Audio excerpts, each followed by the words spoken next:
So for a while now, I've been wanting to talk about one of my favorite series of all time, and that's Symphogear. And one of the amazing things about it is that it's really popular over in Japan, and it just happens to show here when it does. But one of the things about it is that it has multiple sequels. So essentially, you have the first Symphogear, and then there came Symphogear G, which takes place a couple of months after the events of the first one. And then there's Symphogear GX, which picks up pretty much immediately afterwards. And now they have Symphogear Axis, which I'm absolutely in love with at this point. It's gotten a lot of attention since its release that they even have a mobile game now called Symphogear X Drive Unlimited with DLC already planned, Symphogear 3.5. But you're probably wondering, why do I even like this show and what's so special about it to me? A lot of the things that attracted me to it was pretty much the character design. One of the show's best waifus, Tsubasa Kazunari, is actually one of my favorite characters in the entire series. I mean, needless to say that all of the characters are pretty much my favorite, but I think that's what makes the show likable for me, is that there's a bunch of different characters with a bunch of different strengths and weaknesses, and they somehow try to overcome them with different things that are happening in their lives or different battles that they take on. When I first saw this series, a lot of things were going on in my life that I don't care to really admit, but it had a lot to do with relationships. So when I was able to see Symphogear in action, it actually helped pick me up in my own way, because the characters were also experiencing some kind of trauma themselves, and I was able to connect with them on a personal level. I feel like it's pretty much the overarching theme of the entire Symphogear series is that one character or another goes through something that's a little bit more personal in their lives, but it somehow relates to the enemies they fight or the story that's at hand. So I think it's something that's a little bit more relatable for me on that end, but if you're not really into that kind of thing, then that's completely understandable. I mean, a lot of it does have to do with friendship or making sure that you help out another person that's in need, but even those things don't make it look as weak as it is in this show, and that's probably the reason I like it so much. And now with that being said, these are a couple of the things that I think are pretty essential to a review, but it's why I absolutely love this show and why I think you should probably just give it a try if you're not really into anything else.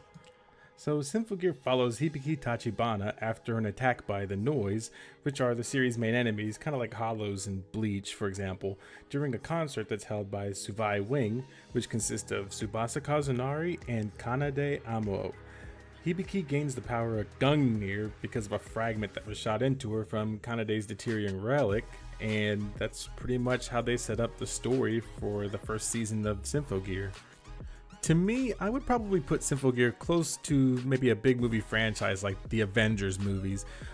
Like Symphogear may follow a traditional setup between seasons. I mean, they open with a big set piece like punching a train car with the Noise stuck in it to destroy them in a tunnel, or something over the top like stopping and throwing a space shuttle to keep damage down to a minimum in a small city. And even with something like just recently Symphogear Axis, where they cut open a giant floating warship in the sky and then use a giant drill to escape to safety. Needless to say, these are just a few of the opening moments of the series, but it kind of draws you in to see more of what these characters do next. Overall, I think that one of the reasons I absolutely love this show, if I'm doing a true review, is because of the characters, like the design of them and how they just are really appealing to the eye. I mean, they're not hard on my eyes at all. The story could go on forever with the things they have going on, especially since characters are essential to the story can die. I mean, that's not to say that there aren't Deus Ex Machina moments that can interfere, but for the most part, the world is established and characters and the story can progress with little to no hang-ups, at least in my opinion. The sounds, or mainly the songs, are done by Elements Garden, who does an excellent job of composing the music for the series and the characters to sing. Now, these songs can be catchy and they're easy to recognize, and sorry to sound like a nerd, but in like one episode of Symphogear G, Tsubasa actually removed some power from her relic back down to the previous season's song, which was a great way to still throw homage to it and to prove that they still exist and they don't just forget about these songs. Now, I'm not a fanboy for Symphogear. I mean, even I can admit where the series' lows are. One thing in particular is the environment. Even though it's set in the future, sometimes the destruction and the textures are just a little off, but that's not really that much of a concern as the locations change pretty often. But a downside is a downside, so if you get a chance to look at some of the background animation, it's kind of bad in some areas, but not anything that you would really lose your mind over. And like I said before, I'm not much of a reviewer, but these are just some observations I've noticed, and there are a couple of the reasons why I absolutely love this series. If you want to watch something that's a pretty good drama but has some shonen series like action, I definitely recommend giving it a watch. It may not be your cup of a can of Red Bull, but that's why we watch things differently, is to expand our knowledge and likes.